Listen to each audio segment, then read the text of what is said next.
നമസ്കാരം. പൊതുവേദിയിലേക്ക് സ്വാഗതം. സംസ്ഥാനത്ത് ഒരു പുതിയ വിവാദം തലപൊക്കുകയാണ്. കേരള സർവകലാശാല കലോത്സവം നടത്താൻ തീരുമാനിച്ചപ്പോൾ ആ കലോത്സവത്തിന് പേരിട്ടിരിക്കുന്നത് ഇൻതിഫാദ എന്നാണ്. ആ ഇൻതിഫാദ എന്ന പേര് ഏത് അർത്ഥത്തിലാണ് ഇട്ടത് എന്ന ചോദ്യങ്ങൾ പല കോണുകളിൽ നിന്ന് ഉയരുന്നു. ആദ്യം വി മുരളീധരൻ്റെ പ്രതികരണം കേൾക്കാം. അക്കാദമിക് ഭീകരതയുടെ ഭാഗമായിട്ടാണ് ഈ ഹമാസ് ഭീകരരെ മുഴുവൻ ഗ്ലോറിഫൈ ചെയ്യുന്ന ഇൻതിഫാദ് എന്നുള്ള പേര് ഇപ്പോ കേരള സർവകലാശാലയുടെ കലോത്സവത്തിനടക്കമിടാൻ കൊല്ലത്ത് ആ കലോത്സവത്തിന് പേരിട്ടിരിക്കുന്നത് ഇൻതിഫാദ് എന്നാണ്.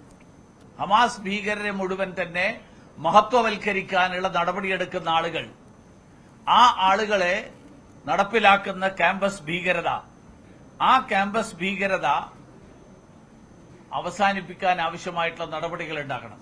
മലയാളം ശ്രേഷ്ഠ ഭാഷയാണ് എന്ന് പറയുന്ന ആൾക്കാരാണ് മലയാളത്തിൽ ഒരു വാക്കും കിട്ടാതെ അറബിക്കിൽ നിന്ന് വാക്ക് കണ്ടുപിടിച്ച് കൊണ്ടുവന്ന് ഹമാസ് ഭീകരരെ മുഴുവൻ തന്നെ മഹത്വവൽക്കരിക്കാൻ വേണ്ടിയിട്ട് ശ്രമം നടത്തുന്നു.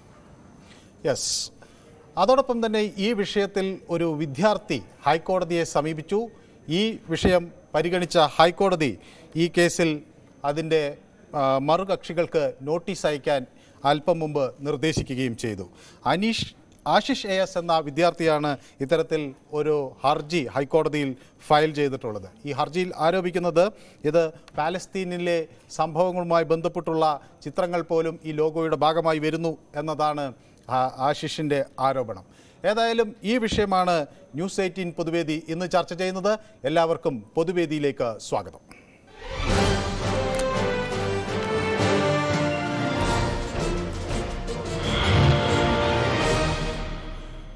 ആദ്യ കോളർ ആലത്തൂരിൽ നിന്ന് ശ്രീ മോഹൻദാസ് ആണ്. ശ്രീ മോഹൻദാസ്, നമ്മുടെ നാട്ടിലൊരു കലോത്സവം നടക്കുന്നു. അതിന് പലതവണ നമ്മൾ പലതരം പേരുകൾ കേട്ടിട്ടുണ്ട്. അത് കലയെയും നമ്മുടെ സർഗപ്രതിഭയെയും ഒക്കെ പ്രതിപാദിക്കുന്ന തരത്തിലുള്ള പേരുകളാണ്. ഈ പേരിനെ ശ്രീ മോഹൻദാസ് എങ്ങനെ കാണുന്നു? മുന്നേറ്റമെന്നാണ് ഈ വാക്കിന്റെ അർത്ഥം.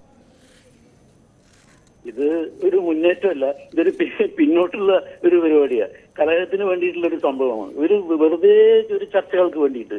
ഞാൻ മറ്റേ ഈ ഓർക്കസ്ട്ര ലൈവ് വായിച്ചിരുന്ന കാലത്ത് ഈ യുവജനോത്സവങ്ങൾക്ക് ഞാൻ വായിച്ചിരുന്നതാണ്. ഞാൻ കീബോർഡും ഹാർമോണിയൊക്കെ വായിച്ചിരുന്നതാണ്. ഒരുപാട് സ്റ്റേജുകളിൽ പോയി വായിച്ചിട്ടുണ്ട്. ഒരുപാട് കോളേജുകളിൽ, സ്കൂളുകളിലൊക്കെ വായിച്ചിട്ടുണ്ട്. അന്നൊക്കെ അവിടെ കാണുന്നത് ഈ കലോത്സവം, ഈ ഇന്റർസോൺ, സീസോൺ, ഈ സോൺ എന്നൊക്കെ പറഞ്ഞിട്ട് കാണുന്ന കലോത്സവം തന്നെയാണ് വന്നിരിക്കുന്നത്. അത് എന്തൊരു രസമാണ് കാണാൻ വേണ്ടിയിട്ട്. അതിന്റെ ലോഗോകൾ തന്നെ നമ്മൾ മലയാളമായിട്ട് ബന്ധപ്പെട്ടാണ്. അപ്പൊ ഈ മലയാളം മണമുള്ള ഒരു പേര് ഇത്രയും കാലം ഉണ്ടായിരുന്നിട്ട് എന്തിനാ ഇങ്ങനെയൊക്കെ? ഇനി കുറെ കഴിഞ്ഞാൽ സർവകലാശാല എന്നുള്ളത് വേറെ തരത്തിലാക്കില്ലേ? എന്തിനാ ഈ അന്യനാട്ടിൽ നിന്ന് പോയിട്ട് ഈ കലഹം ഉണ്ടാക്കുന്ന ഒരു സംഭവം ഇവിടെ കൊണ്ടുവരുന്നത്? അത്ഭുതപ്പെടുക ഞാനിതൊക്കെ. ഇത് പാലസ്തീനിൽ ഉള്ള അവരുടെ പോരാട്ടങ്ങൾക്കൊരു പിന്തുണയായി എന്ന തരത്തിലാണ് വന്നത് എന്ന ആക്ഷേപവും ഉണ്ട്. തീർച്ചയായിട്ടും ഉണ്ടാവും. അങ്ങനെ ഇതൊക്കെ മുൻകൂട്ടി കണ്ടു തന്നെയാണ് ഇത്രയും വിവാദം ഉണ്ടാക്കുന്ന ഈ സാധനങ്ങൾ കൊണ്ടുവരുന്നത്. എത്ര കാലം എല്ലാം സാർ, ഞാൻ 75 വയസ്സായി. ഞാൻ എത്രയോ വർഷങ്ങൾക്ക് മുമ്പ് ലൈവ് വായിച്ചു. ഇപ്പൊ ലൈവില്ല. ആ സമയത്തൊക്കെ കാണുന്നതാണ്. എല്ലാ പ്ലേസുകളിലും ഇവിടെയൊക്കെ ആ ബോർഡ് കാണുമ്പോൾ തന്നെ എന്ത് രസമാണെന്നറിയോ? നമ്മളെ മലയാളത്തിന്റെ ഒരു മണം വരുന്നുണ്ടാവും.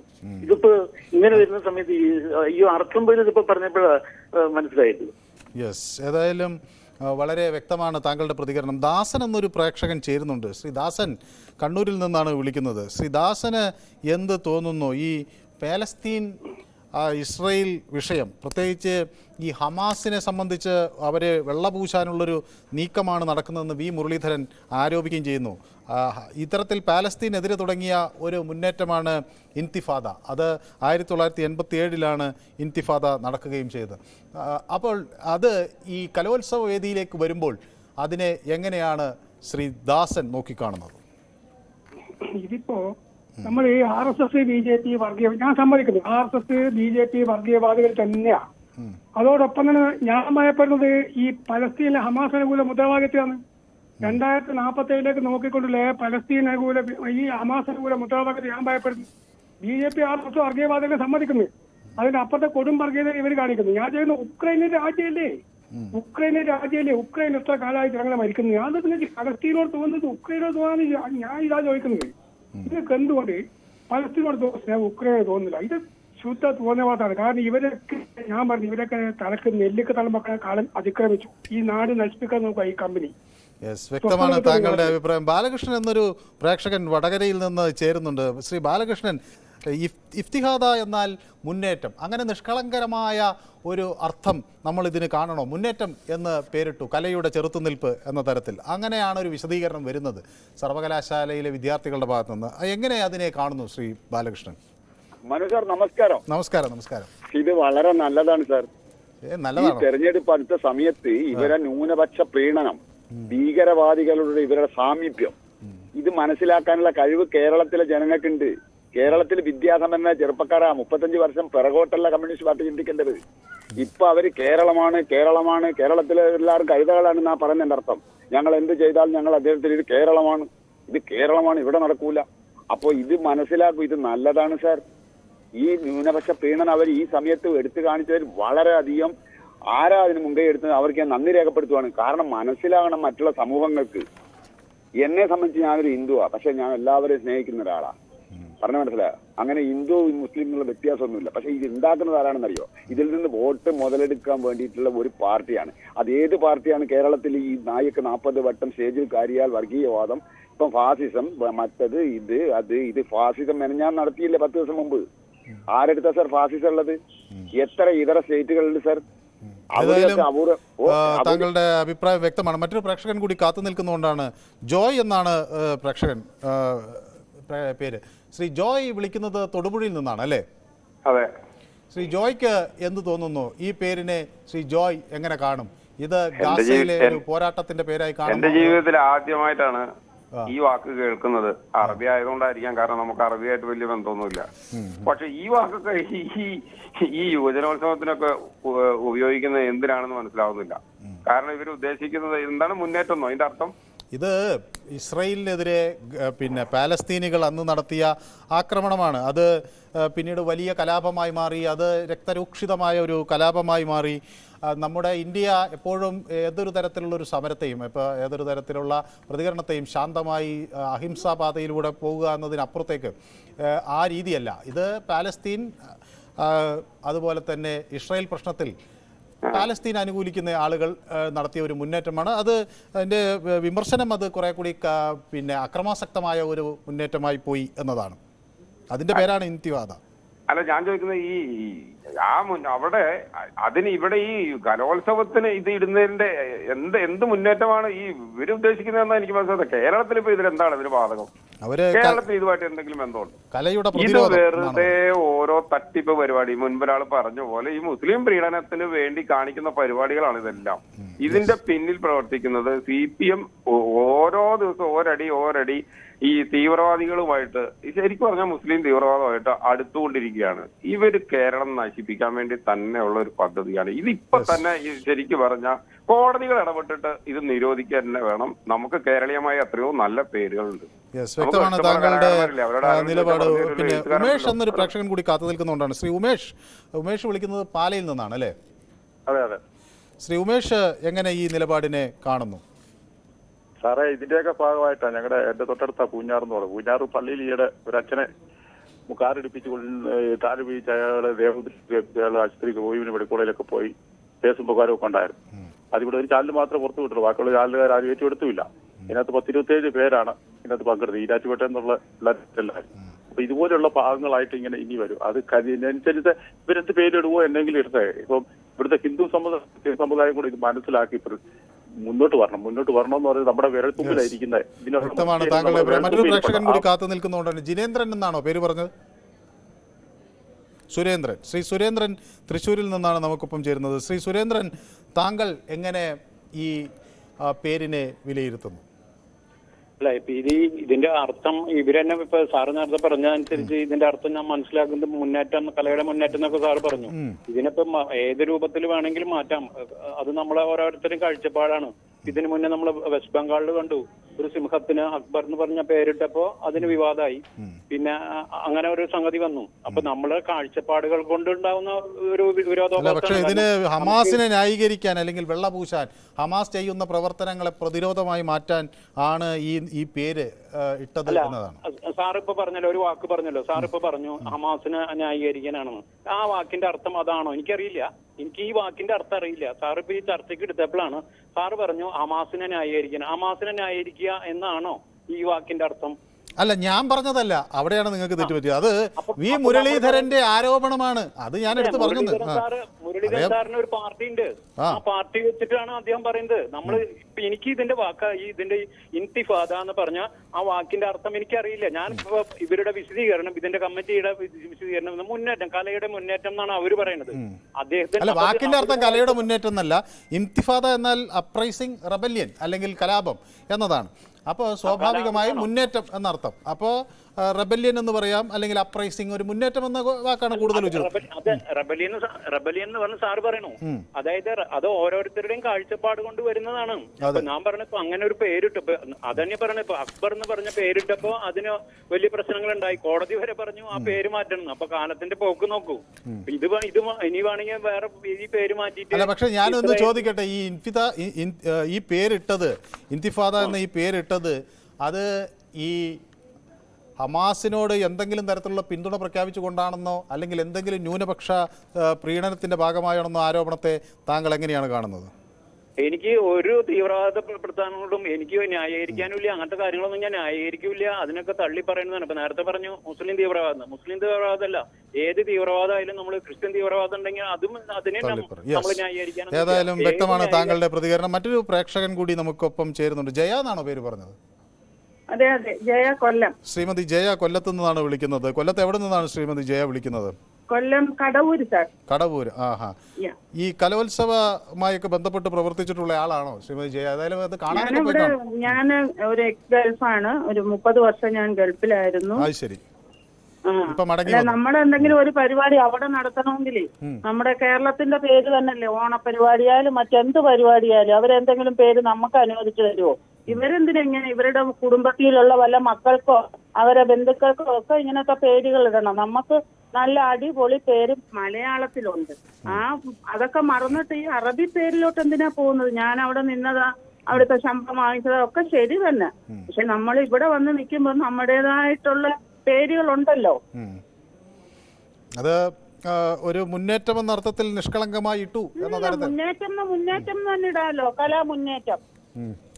നമ്മുടെ ഭാഷ നല്ല മലയാള ഭാഷയല്ലേ, അതിന് അറബിയിലോട്ട് പോകണ്ട. അങ്ങനെയാണെങ്കിൽ ഇനിയിപ്പം ഇവര് നമ്മുടെ പ്രൈം മിനിസ്റ്റർക്കും എല്ലാം അവിടുത്തെ പ്രസിഡന്റിനെ പേരിടുമല്ലോ. കുടുംബത്തിലുള്ള ആർക്കെങ്കിലും ഇന്തിഫാദെന്നോ അല്ലായിട്ട് സന്തോഷിക്കുക, അല്ലാതെ ഒരു പൊതുവായിട്ടുള്ള പരിപാടിക്കൊന്നും അല്ല ഇതൊന്നും ചേരേണ്ടത്. ഇതൊക്കെ ആൾക്കാർക്ക് മനസ്സിലാവുന്നുണ്ടെന്നുള്ളത് അവര് മനസ്സിലാക്കുന്നില്ല. വ്യക്തമാണ് ശ്രീമതി ജയയുടെ പ്രതികരണം. പ്രകാശൻ എന്നൊരു പ്രേക്ഷകൻ നമുക്കൊപ്പം ചേരുന്നുണ്ട്. ശ്രീ പ്രകാശൻ ചേർത്തലയിലാണെന്നാണ് വിളിക്കുന്നില്ലേ? ചേർത്തലയിൽ എവിടെ നിന്നാണ് വിളിക്കുന്നത്? ഹലോ, ചേർത്തലയിൽ എവിടെ നിന്ന് വിളിക്കുന്നു? ചേർത്തല പട്ടണക്കാട്. ശരി. ശ്രീ പ്രകാശന് എന്ത് തോന്നുന്നു? ഈ കലോത്സവത്തിൽ സാധാരണ പോകാറുണ്ടോ പ്രകാശൻ കല കാണാനൊക്കെ? സാർ, എനിക്ക് പറയാനുള്ളതേ, ഈ ന്യൂനപക്ഷങ്ങളെ പീഡിപ്പിച്ച് 4 വോട്ട് കിട്ടുമെങ്കിൽ ഇത് ഏത് വിധത്തിലെങ്കിലും അയാൾ കൊള്ളാമെന്നവർക്കുണ്ട്. ആരിട്ടാലോ ന്യൂനപക്ഷ പ്രീണനമാണ് നമ്മുടെ രാജ്യത്ത് വർഗീയത വളർത്തിയെടുത്തത്. ഈ ന്യൂനപക്ഷം എല്ലാവർക്കും പക്ഷമുള്ളതല്ലേ? ഇവിടെ ന്യൂനപക്ഷമായിട്ട് വികലാംഗൻ മാത്രമേ ഉള്ളൂ പറയാനാണെങ്കിൽ. ന്യൂനപക്ഷം എന്ന് പറയാനായിട്ട് എന്റെ അഭിപ്രായത്തിൽ വികലാംഗൻ മാത്രമേ ഉള്ളൂ. ആരും ന്യൂനപക്ഷമായിട്ട് കരുതണ്ട. എണ്ണമൊക്കെ കുറഞ്ഞു പോയെന്ന് പറഞ്ഞ് ഇവർക്ക് ഒരു ആനുകൂല്യങ്ങളും ഒരു വിധത്തിലും കുറയുന്നില്ല. പിന്നെ എന്തിനീ ന്യൂനപക്ഷങ്ങളെ പ്രീണിപ്പിക്കണം? 4 വോട്ട് കിട്ടാൻ വേണ്ടി ഏത് വിധേനയും പാലസ്തീൻകാർക്ക് വേണ്ടി കോഴിക്കോട്ട് കൊണ്ട് സമ്മേളനം വെക്കുക, അവിടെ പ്രകടിപ്പിക്കുക. ഇതേ രീതിയിലുള്ള ന്യൂനപക്ഷ പ്രീണനം നമ്മുടെ രാജ്യത്തിന് ആപത്താണ്. പ്രീണനം നടത്തിയാണ് രാജ്യത്ത് ഭൂരിപക്ഷങ്ങൾ സംഘടിക്കേണ്ടി വന്നത്. വ്യക്തമാണ് താങ്കളുടെ അഭിപ്രായം. വിഷ്ണു എന്നൊരു പ്രേക്ഷകൻ കൂടി നമുക്കൊപ്പം ചേരുന്നതുകൊണ്ടാണ്. ശ്രീ വിഷ്ണു, നെയ്യാറ്റിൻകരയിൽ നിന്ന് വിളിക്കുന്നത് അല്ലേ? അതെ അതെ. ശ്രീ വിഷ്ണു, നിങ്ങൾ എന്ത് ചെയ്യുന്നു? ഹലോ, വിദ്യാർത്ഥിയാണ്. അതെ അതെ. എവിടെയാ പഠിക്കുന്നത്? ഞാൻ ഇവിടെ NG കോളേജിലാണ് പഠിക്കുന്നത്. ശ്രീ വിഷ്ണുവിന് എന്ത് തോന്നുന്നു? ഒരു വിദ്യാർത്ഥി എന്ന നിലയിൽ ഒരു യുവജനോത്സവത്തിന് പോകുമ്പോൾ ഈ പേരിൽ എന്ത് കുഴപ്പമുണ്ടെന്നാണ് വിഷ്ണു കരുതുന്നത്? കുഴപ്പമില്ല, നല്ല പേരല്ലേ. ആണ്. ഗാസയിൽ നടക്കുന്ന പരിപാടിക്ക് ഹമാസുകാർക്ക് ഇങ്ങനെ ഒരു പേരിടാമല്ലോ. പക്ഷെ ഗാസ ഇപ്പം തിരുവനന്തപുരത്തായി പോയി എന്ന് മാത്രമേ ഉള്ളൂ. പിന്നെ പുതിയ പുതിയ വാക്കുകൾ എല്ലാവരും പഠിക്കട്ടെ. എല്ലാവരും മണ്ടന്മാരാണ് എന്ന് വിചാരിക്കാൻ പറ്റില്ലല്ലോ. ഈ കാണുന്നവരൊക്കെ അത്യാവശ്യം ബോധമുള്ള ആൾക്കാരല്ലേ. ഈ പേര് എന്ത് പ്രതിഫലനം ഉണ്ടാക്കുമെന്നാണ് ശ്രീ ജിഷ്ണു കരുതുന്നത്? അല്ല, ഈ പേര് എന്ത് പ്രതിഫലനം ഉണ്ടാക്കാനാണ്? പ്രത്യേകിച്ചൊന്നുമില്ല. ഇത് നല്ല പേരാണ്, എല്ലാവർക്കും മനസ്സിലാവും എന്താണ് ഇതുകൊണ്ട് ഉദ്ദേശിക്കുന്നതെന്ന്. യെസ്, വ്യക്തമാണ് താങ്കളുടെ അഭിപ്രായം. ജോൺസൺ എന്നൊരു പ്രേക്ഷകൻ വിളിക്കുന്നുണ്ട്. ജോൺസൺ എബ്രഹാം എവിടെ നിന്ന് വിളിക്കുന്നു? മലപ്പുറത്ത് എവിടെ നിന്നാണ് ശ്രീ ജോൺസൺ എബ്രഹാം വിളിക്കുന്നത്? മലപ്പുറം തന്നെ, ടൗണിനടുത്ത്, നഗരത്തിൽ നിന്നാണ്. ശ്രീ ജോൺസൺ എബ്രഹാമിന് എന്ത് തോന്നുന്നു? ഇത് ഒരു ന്യൂനപക്ഷ പ്രീണനത്തിന് വേണ്ടിയിട്ട ഒരു പേരാണോ? ഈ പേര് ഇന്തിഫാദ് എന്നുള്ള പേര് അത് ശരിക്കും ഹമാസുമായിട്ട് ബന്ധപ്പെട്ട് കിടക്കുന്ന ഒരു പേരാണ്. നമ്മള് ഇത്തരം ഒരു കലോത്സവ വേദികളിൽ, ഒരു യൂണിവേഴ്സിറ്റിയുടെ കലോത്സവ പരിപാടികളിൽ എന്തിനാണ് ഇത്തരം പേരുകൾ വരുന്നത്? എന്തുകൊണ്ടാണ്? അതിനകത്തൊരു മതപ്രീണനം മാത്രമല്ല, ഇതിനകത്തൊരു സന്ദേശം കൂടെ കൊടുക്കുകയാണ്. ഞങ്ങള് ഇതുപോലുള്ള പരിപാടികളൊക്കെ ചെയ്യും, നിങ്ങൾക്ക് എന്ത് ചെയ്യാൻ കഴിയും? ഇത്തരത്തിലുള്ള പരിപാടികളാണോ നമ്മുടെ സമൂഹത്തിന് അനിവാര്യം? ഇതുപോലുള്ള വെല്ലുവിളികളാണോ നമ്മുടെ സമൂഹത്തിന് അനിവാര്യം? അതോ എന്ന ചോദ്യമാണ് താങ്കൾ ഉയർത്തുന്നത്. ഏതായാലും വളരെ വ്യക്തമാണ്. സോമൻ എന്നൊരു പ്രേക്ഷകൻ വിളിക്കുന്നുണ്ട്, എരുമേലിയിൽ നിന്നാണ്. ശ്രീ സോമൻ, താങ്കൾക്ക് എന്ത് തോന്നുന്നു? ഈ പേരിൽ എന്തെങ്കിലും പ്രശ്നമുണ്ട് എന്ന് താങ്കൾക്ക് തോന്നുന്നുണ്ടോ? ശ്രീ സോമൻ ടി വിയിലേക്ക് ശ്രദ്ധിക്കുന്നതുകൊണ്ടാണ് ഇതിന് മറുപടി പറയാൻ പറ്റാത്തതെന്നാണ് ഞാൻ വിചാരിക്കുന്നത്. കേൾക്കാം, പറയൂ.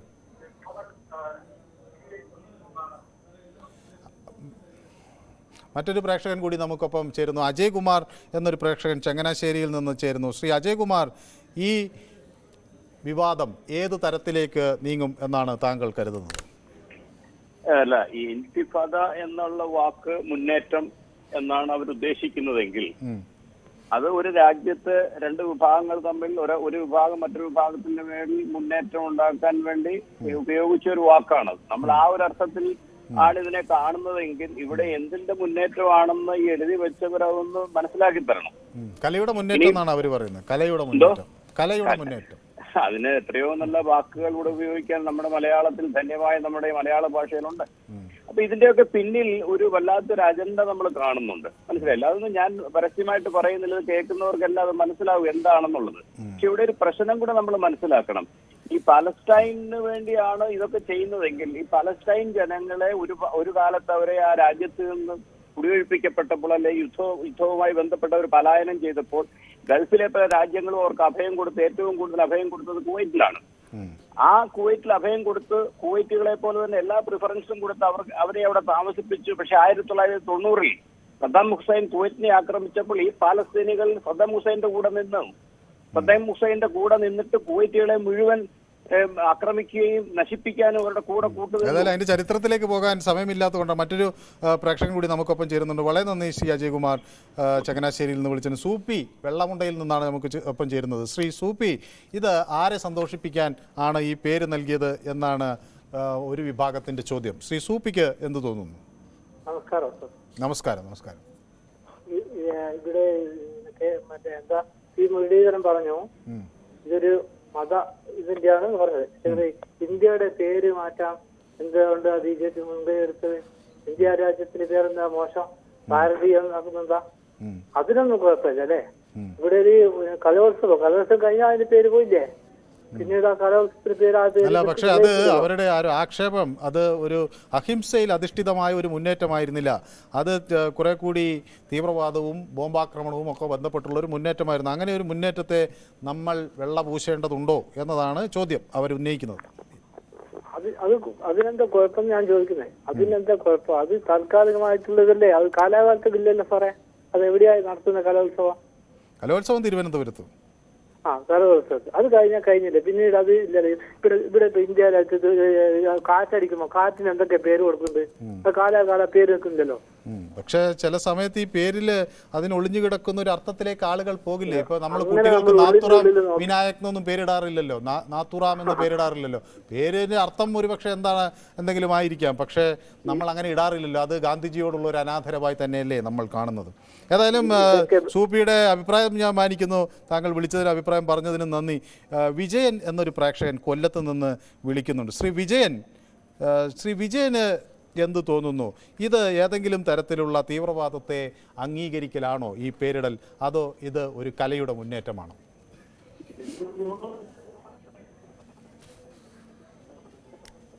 വിജയൻ കേൾക്കാമോ? അബ്ദുൾ റഹ്മാൻ എന്നൊരു പ്രേക്ഷകൻ ദുബായിൽ നിന്ന് ചേരുന്നു. ശ്രീ അബ്ദുൾ റഹ്മാൻ, താങ്കൾ എങ്ങനെ ഇതിനെ വിലയിരുത്തും? ഒരു കലോത്സവത്തിന് ഈ പേര് എത്രമാത്രം ഉചിതമാണ്? അല്ല, എനിക്ക് ഇതിനോട് എതിർപ്പ് തന്നെയാണ്. കാരണം എന്ന് പറഞ്ഞു കഴിഞ്ഞാൽ മൃഗങ്ങളിൽ പോലും വർഗീയത കാണുന്ന ചില വർഗീയവാദികളെ നമ്മളെ നാട്ടിൽ വാഴുന്നുകൊണ്ടിരിക്കുകയാണ്. അപ്പൊ ആ വർഗീയവാദികളെ ഇളക്കി വിടാനായിട്ട് ഏതോ വർഗീയതിന്റെ പിന്നിൽ, ഈ പേരിട്ടതിന്റെ പിന്നിൽ ഏതോ വർഗീയവാദികൾ പ്രവർത്തിച്ചിട്ടുണ്ട് എന്നുള്ള കാര്യത്തിൽ യാതൊരു സംശയവും വേണ്ട. ഇത് നമ്മുടെ നാട്ടിലുള്ള, ഞാൻ പറഞ്ഞില്ലേ, നമ്മുടെ നാട്ടിലുള്ള വർഗീയവാദികൾ അവരൊന്ന് ഇളക്കി വിടുക, ഈ ഗവൺമെന്റിനെതിരായിട്ട് ഒരു പ്രശ്നങ്ങൾ ഉണ്ടാക്കുക എന്നുള്ള ഒരു തീരുമാനത്തിൽ അത് BJPയുടെ അജണ്ട തന്നെ ആവാൻ RSSന്റെ അജണ്ട. പക്ഷേ ഇത് സർവകലാശാലയിലെ വിദ്യാർത്ഥി യൂണിയനല്ലേ ചെയ്യുന്നത്? അത് എങ്ങനെയാണ് CPM-നെതിരാകുന്നത്? കേരള സർവകലാശാലയിലെ വിദ്യാർത്ഥി യൂണിയനല്ലേ ഇത് ചെയ്യുന്നത്? അല്ല, അതിനകത്തും ഉണ്ടാവുമല്ലേ, എല്ലാത്തിലും ഒന്നോ രണ്ടോ മറ്റേ കേട് ഉണ്ടാവുമല്ലോ. ആ കേടുകൾ ഇതിന്റെ അർത്ഥം മറ്റുള്ളവർക്ക് പറഞ്ഞ് മനസ്സിലാക്കി കൊടുക്കാതെ ഇതെന്താണെന്നോ അല്ല പറയാതെയോ, ഈ മുരളീധരൻ പറഞ്ഞത് നമ്മുടെ ഈ ഖുർആനിലുള്ള എത്രയോ നല്ല നല്ല വാക്കുകളെ വർഗീയപരമായിട്ട് ചിത്രീകരിക്കുന്നവരാണ് ഈ RSSും BJPയും. അപ്പൊ അവർക്ക് എന്ന് പറഞ്ഞു കഴിഞ്ഞാൽ എല്ലാം വർഗീയത തന്നെയാണ്. പക്ഷെ ഇന്ന് നമ്മുടെ നാട്ടിൽ ഇത് ഇടേണ്ട ആവശ്യമില്ലായിരുന്നു. പിൻവലിക്കുന്നതാണ് നല്ലത്. കാരണം ഒരു ഗവർണറൊക്കെ ഇതായിട്ടുള്ള ഒരുപാട് വിഷയങ്ങളുണ്ട്. അതൊക്കെ മായ്ക്കാൻ വേണ്ടിയിട്ട് BJPയുടെ RSSന്റെ നേതൃത്വത്തിൽ തന്നെ ഇതിനകത്ത് നുഴഞ്ഞു കയറിയവർ ആരോ ഇത് ചെയ്തു വെച്ചതാണ്, വർഗീയവാദികളെ ഇളക്കി വിടാൻ വേണ്ടിയിട്ട് ഇലക്ഷൻ ആയതുകൊണ്ട്. ഏതായാലും വ്യക്തമാണ് അബ്ദുൾ റഹ്മാന്റെ പ്രതികരണം. ജോൺസൺ തൃശ്ശൂരിൽ നിന്നാണ് വിളിക്കുന്നത്. ജോൺസൺ കേൾക്കാമോ? കേൾക്കാം സാർ. ശ്രീ ജോൺസണ് എന്ത് തോന്നുന്നു? ഇത് എന്തെങ്കിലും ഉദ്ദേശം കൊണ്ടിട്ടതാണോ അതോ നിഷ്കളങ്കമായ ഒരു പേരാണോ? നമസ്കാരം സാർ. നമസ്കാരം. അത് എന്തിന്റെ പേരിൽ ഇട്ടതായാലും എനിക്ക് അതിനോട് യോജിപ്പില്ല. കാരണം ഇത് ഒരു അറബിക് കോളേജിലാണ് ഈ കലോത്സവം നടക്കുന്നതെങ്കിൽ അതിലത്ര അനൗചിത്യമില്ലെന്ന് പറയാം. എന്നാൽ ഇതൊരു കേരള സർവകലാശാലയുടെ ആണല്ലോ. അപ്പോ അവിടെ ഒരിക്കലും നമുക്ക് വളരെ പരിചിതമായ നല്ല വാക്കുകൾ എത്രയോ ഉണ്ട് മലയാളത്തിലും ഇംഗ്ലീഷിലും. അപ്പൊ അതിൽ നിന്നൊരു വാക്ക് തിരഞ്ഞെടുത്തിടുന്നതായിരുന്നു നല്ലത്, ഉചിതം എന്നാണ് എന്റെ അഭിപ്രായം. പിന്നെ നമ്മുടെ നാട്ടിൽ ഒരു ചെറിയ വിഷയം പോലും വലിയ വിവാദങ്ങളും വലിയ ഭിന്നിപ്പുകളും കലഹങ്ങളും ഒക്കെ ഉണ്ടാക്കുന്ന ഒരു സാഹചര്യം ഇപ്പോൾ നിലവിലുണ്ടല്ലോ. അപ്പൊ നമ്മൾ ഒരു തരത്തിലും അതിനെ മരുന്നിടുന്ന ഒന്നും തന്നെ ചെയ്യാനായിട്ട് പാടില്ല. താങ്കളുടെ അഭിപ്രായം ഏതായാലും വളരെ വ്യക്തമാണ്. തമ്പാൻ എന്നൊരു പ്രേക്ഷകൻ നമുക്കൊപ്പം ചേരുന്നുണ്ട് കണ്ണൂരിൽ നിന്ന്. ശ്രീ തമ്പാൻ, കണ്ണൂരിൽ എവിടെ നിന്നാണ് വിളിക്കുന്നത്? ഞാൻ പയ്യന്നൂർ സാർ. പയ്യന്നൂരിൽ നിന്നാണ്. ശ്രീ തമ്പാൻ നേരത്തെ ഇങ്ങോട്ട് വിളിച്ചിട്ടുണ്ട്, എനിക്ക് ഓർമ്മയുണ്ട് എന്നാണ് ഞാൻ വിചാരിക്കുന്നത്. അതെ, ശ്രീ നമസ്കാരം. ശ്രീ തമ്പാന് എന്ത് തോന്നുന്നു? കലോത്സവത്തിന് കുറെ കൂടി എപ്പോഴും അതിനൊരു രാഷ്ട്രീയം ഉണ്ടാകണോ അതോ കലോത്സവം വെറും കലയിലേക്ക് ഒതുങ്ങി നിൽക്കണോ? അപ്പൊ അത്രയും ഇത്തരം പേരുകൾ കലയായിട്ട് കാണണം. ഇത് ഇന്ത്യ എന്ന മഹാരാജ്യത്തിലെ ഒരു ചെറിയ സ്റ്റേറ്റിലെ ഒരു യൂണിവേഴ്സിറ്റിയിലെ പരിപാടിയാണ്. അതിന് ഇവരെന്തിനാ ഈ ഹിന്ദി ഭാഗം മറ്റു ഭാഗം കൊണ്ടുവരേണ്ട ആവശ്യം? ഹിന്ദി ഭാഷ എന്ന അർത്ഥം അവർക്ക് അറിയാത്തതുകൊണ്ടാണ്. അതിൽ കാണുന്നില്ല സാർ, തെറ്റും കൊണ്ടാണ് ആ പോസ്റ്ററിൽ കാണുന്നത്. അതിലൊരു ഹിന്ദി ഭാഷയിലെ തെറ്റുകൊണ്ടില്ല. ഇതൊക്കെ ഊളകളെ സാധിച്ചല്ലോ, മകൻ നാറുകളെ വരല്ലോ. വ്യക്തമാണ് താങ്കളുടെ അഭിപ്രായം. പ്രശാന്ത് എന്നൊരു പ്രേക്ഷകൻ പത്തനംതിട്ടയിൽ നിന്ന് നമുക്കൊപ്പം ചേരുന്നുണ്ട്. ശ്രീ പ്രശാന്ത്, പത്തനംതിട്ടയിൽ എവിടെ നിന്നാണ് വിളിക്കുന്നത്? ടൗണിൽ നിന്നാണ്. ശ്രീ പ്രശാന്തിന് എന്ത് തോന്നുന്നു? പ്രശാന്ത് ഈ കലോത്സവങ്ങളൊക്കെ കാണുന്ന ആളാണോ സ്ഥിരമായി? എനിക്ക് തോന്നിയിട്ട് ഇത് ഇലക്ഷൻ ഒക്കെ അടുത്ത് വരുമല്ലേ, അപ്പൊ ഇലക്ഷൻ ഒരു പ്രത്യേക മതക്കാരെ ഒന്ന് സൂപ്പിച്ച് നോക്കുക, അതിനുവേണ്ടിയുണ്ട ശ്രമമാണ്. അത് ശരി. യെസ്, വ്യക്തമാണ്. ജോസുകുട്ടി എന്നൊരു പ്രേക്ഷകൻ ഇടുക്കിയിൽ നിന്നാണ് വിളിക്കുന്നത്. ശ്രീ ജോസുകുട്ടി, ഇടുക്കിയിൽ എവിടെ നിന്നാണ് വിളിക്കുന്നത്? കുമളിയിൽ നിന്നാണ് വിളിക്കുന്നത്. ശ്രീ ജോസുകുട്ടിക്ക് എന്ത് തോന്നുന്നു? ജോസുകുട്ടി കലോത്സവങ്ങളൊക്കെ കാണാറുള്ള ആളാണോ? അതെ, കാണാറുള്ള. എന്ത് തോന്നുന്നു? ഒരു കലോത്സവത്തിന് പോകുമ്പോൾ അതിന് ഏത് പേരായിരിക്കും ഉചിതം? ഇന്തിഫാദ എന്നൊരു പേരിന് അവിടെ ഉണ്ടെങ്കിൽ അല്ലെങ്കിൽ അത് കാണുമ്പോൾ എന്ത് തോന്നും? സാറേ, ഇതിപ്പോ ദുബായ് അബ്ദുൾ റഹ്മാൻ പറഞ്ഞ പോലെ അവനെ പോലുള്ള തീവ്രവാദികളെല്ലാം അല്ല, ഞാൻ പറയുന്നത് അബ്ദുൾ റഹ്മാനെ നമ്മൾ എന്തിനാണ് തീവ്രവാദി എന്ന്? അദ്ദേഹം ഒരു തീവ്രവാദ പ്രവർത്തനത്തിലും ഏർപ്പെട്ടില്ലല്ലോ. അങ്ങനെയൊന്നും പറയാൻ നമുക്ക് പൊതുവേദിയിൽ അത് സാധ്യമല്ല. ഞാൻ പറയട്ടെ, അബ്ദുൾ റഹ്മാൻ എന്നൊരു പ്രേക്ഷകൻ നമ്മൾ എങ്ങോട്ട് വിളിക്കുന്നു, അദ്ദേഹത്തിന് എന്തിനാണ് തീവ്രവാദി എന്ന് നമ്മൾ അധിക്ഷേപിക്കേണ്ട കാര്യം? അദ്ദേഹം എന്ത് തീവ്രവാദമാണ് ചെയ്തിട്ടുള്ളത്? അദ്ദേഹത്തിന്റെ അഭിപ്രായം പറയുന്നത് എങ്ങനെയാണ് തീവ്രവാദമാകുന്നത്? ശ്രീ ജോസ് കുട്ടി, BJPക്കെതിരെ ആളുകൾക്ക് പറയണ്ടേ, പറയുന്നവർ പറയട്ടെ, BJPക്കാരും പറയട്ടെ, ആ രണ്ടുപേരും പറയട്ടെ, അങ്ങനെ സംവാദങ്ങൾ വരട്ടെ. തിരിച്ചു കിട്ടുക എന്നത് നമ്മൾ ആളുകളെ അധിക്ഷേപിക്കലില്ല. അങ്ങനെ തീവ്രവാദി എന്ന ആളുകളെ അധിക്ഷേപിക്കാൻ ഈ പരിപാടിയിൽ ഞങ്ങൾ സമ്മതിക്കില്ല. അങ്ങനെ ഒരു തീവ്രവാദിയെയും ഈ പരിപാടിയിൽ ഞങ്ങൾ എന്റർടൈൻ ചെയ്യുകയുമില്ല. അങ്ങനെ അത് ശരിയല്ല. ഒരാൾ അയാളുടെ അഭിപ്രായം പറയുമ്പോൾ അയാളെ തീവ്രവാദി അങ്ങനെ മുദ്ര കുത്തുന്നത് ശരിയല്ല. അവൻ എന്താ പറഞ്ഞാലും BJPയുടെ RSSനെ വിമർശിക്കുന്ന എത്രയോ ആളുകളില്ലേ? അവർ പിന്നെ RSSൽ ഇപ്പൊ ഞാൻ ചോദിക്കുന്നത്, ഈ ആളുകൾ വിമർശിക്കുന്നവർ എത്രയോ പേരില്ലേ? ഇപ്പൊ RSSനെ വിമർശിച്ച ആളുകൾ ഇപ്പൊ പലരും കഴിഞ്ഞ ദിവസങ്ങളിൽ പോയി RSSൽ ചേർന്നിട്ടില്ലേ? അപ്പൊ അതൊക്കെ രാഷ്ട്രീയത്തിലുണ്ടാകുമ്പോൾ പലതരം വിമർശനങ്ങളുണ്ടാവും, രാഷ്ട്രീയ കാഴ്ചപ്പാടുകളുള്ള BJP എന്ന് പറയുന്നതിന്റെ ഭാഷയാണ് അവൻ പറയുന്ന ഭാഷകൾ. നിങ്ങൾ ശ്രദ്ധിച്ചോ? ഹിന്ദുവിന്റെ മുഖത്തോട്ട് കയറുക, അവൻ ഇത്ര ഞങ്ങൾ എന്ന് പറഞ്ഞാൽ അയാൾ നിങ്ങളുടെ ആരുടെയും മുഖത്തേക്കല്ല കയറുന്നത്. അയാളുടെ അഭിപ്രായം പറയുന്നു. ആ അഭിപ്രായം അങ്ങനെ തുടരട്ടെ. അതിൽ നമ്മൾ ഒരാളെ നമ്മൾ RSSനെതിരെ ഒരു വിമർശനം ഉന്നയിച്ചു എന്നതുകൊണ്ട് ഒരാൾ തീവ്രവാദി അല്ല. ഞങ്ങൾ ജോസ് കുട്ടിക്ക് ഇത്രയും അവസരം തന്നില്ലേ? ജോസ് കുട്ടി പറയുന്നതിനൊക്കെ അവസരം തന്നില്ലേ? അത് ജോസ് കുട്ടിക്ക് സംഘി എന്നൊക്കെ ആളുകൾ വിളിക്കുന്നത് അല്ല, അതൊന്നും ശരിയായ ഒരു രാഷ്ട്രീയമല്ല എന്ന ഉത്തമ ബോധ്യം ജോസ് കുട്ടിക്ക് ഉണ്ടല്ലോ. പിന്നെ എന്തിനാണ് അവർ ചെയ്യുന്ന കാര്യങ്ങൾ നിങ്ങൾ ചെയ്യാതിരിക്കല്ലേ വേണ്ടത്? അതല്ല ശരി. ഒരാളെ അധിക്ഷേപിക്കുന്നതിലൂടെയല്ല ഒരു രാഷ്ട്രീയ പ്രസ്ഥാനവും ഈ നാട്ടിൽ വളരുന്നത്. ഒരാളെ അംഗീകരിക്കുന്നതിലൂടെ, അവരുടെ പ്രശ്നങ്ങൾ മനസ്സിലാക്കുന്നതിലൂടെയാണ്. അപ്പൊ ഒരാൾ നമുക്കെതിരെ എന്തെങ്കിലും പറഞ്ഞാൽ അതിന് അസഹിഷ്ണുതയോടുകൂടി ഒന്നും കാണേണ്ട കാര്യമില്ല. അങ്ങനെ എത്രയോ വിമർശനങ്ങൾ ഏറ്റുവാങ്ങിയാണ് ഈ കേരളത്തിലെ എല്ലാ പാർട്ടികളും. തീവ്രവാദികൾ അവർ പറയുന്ന ഭാഷ, മത തീവ്രവാദികൾ, ഹിന്ദു തീവ്രവാദികൾ, ഇവ കഴിഞ്ഞ വെച്ചിട്ട് പറയുന്നത് അത് നിങ്ങൾക്ക് നല്ല സൂചിക്കുന്നുണ്ടായി. നിങ്ങൾക്ക് എത്ര സൂചിക്കുന്നുണ്ടോ? നിങ്ങൾ കൊണ്ട് വീട്ടിലോട്ട് വെക്കാം.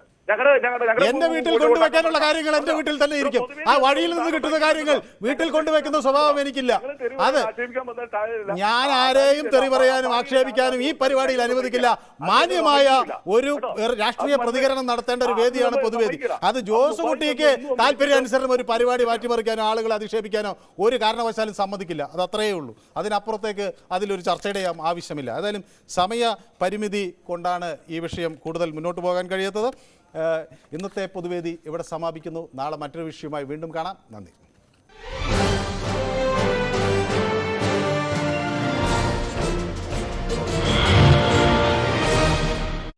Okay then.